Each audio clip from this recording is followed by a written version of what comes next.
প্রিয় দর্শক, বর্তমানে ইরানকে নিয়ে প্রেসিডেন্ট ডোনাল্ড ট্রাম্প যেটা ভাবতেছে, এটা ভয়াবহ চিন্তা ভাবনাই।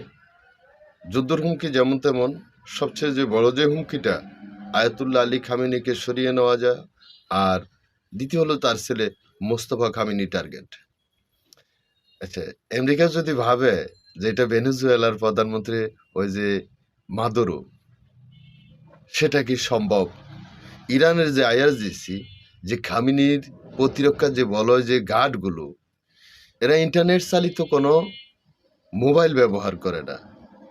আর সেই যদি স্বপ্ন দেখে, এটা কি সম্ভব হবে? দ্বিতীয় কথা হলো যে আমেরিকা যদি বড় ধরনের চাপ প্রয়োগ করে, তাহলে হরমুজ প্রণালী যদি বন্ধ হয় আর পশ্চিমা বিশ্বে যদি তেল ঢুকতে না পারে, রাতারাতি তেলের বাজার কোথায় গিয়ে ছুবে? পুরা আতঙ্কের আরেকটা নাম হলো ইরান। ইরানকে যোগ দেওয়া মানে বড় ধরনের একটা সমস্যার দিকে চলে যাওয়া, যেটা বিশ্লেষকরা ধারণা করতেছে।